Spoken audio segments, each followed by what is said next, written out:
আলাইকুম, আপনারা কেমন আছেন? আলহামদুলিল্লাহ, আপনাদের দোয়া এবং ভালোবাসায় আমি অনেক ভালো আছি। প্রতিদিনের মতন আমি আর একটা নতুন ভিডিও নিয়ে আপনাদের মাঝে হাজির হলাম। আজকে আমি একটা পুডিং বানাবো।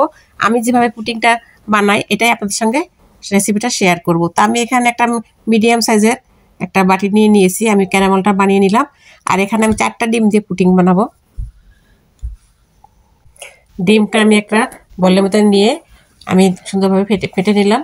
আমি এখানে আপনারা যেভাবে যতটুকু মিষ্টি পছন্দ করেন ওভাবে মিষ্টি দিয়ে দিবেন। আমি এখানে আমার স্বাদ মতন মিষ্টিটা নিয়ে নিয়েছি। আমি মিষ্টিটাকে ভালোভাবে মিশিয়ে নিয়েছি। আমি একটা বড় চালনি দিয়ে ডিমটাকে আগে সেঁকে নিলাম। আমার সেঁকে নেওয়া হয়ে গিয়েছে। আমি এর সঙ্গে একটা ক্যানের মিল্ক ব্যবহার করব।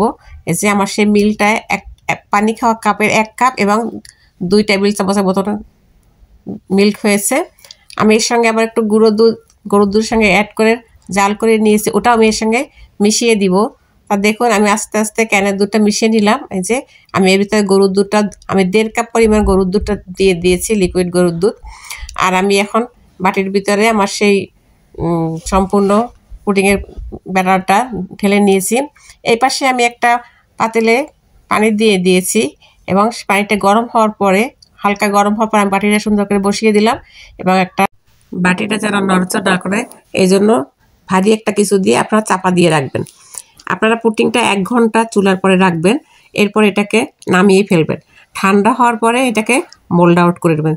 দেখুন আমার পুডিংটা কত সুন্দর হয়েছে। আরও সৌন্দর্য বাড়ানোর জন্য আপনারা কিছু বাদাম দিয়ে এটাকে ডেকোরেশন করে নেবেন। আমার রেসিপিটা আপনারা ফলো করে বাসায় অবশ্যই ট্রাই করবেন। একটা পারফেক্ট পুডিং আপনারা পেয়ে যাবেন। আমার ভিডিওটা যদি আপনাদের ভালো লাগে লাইক শেয়ার কমেন্ট করবেন, অবশ্যই সাবস্ক্রাইব করে দেবেন। ভালো থাকুন, আল্লাহ হাফেজ।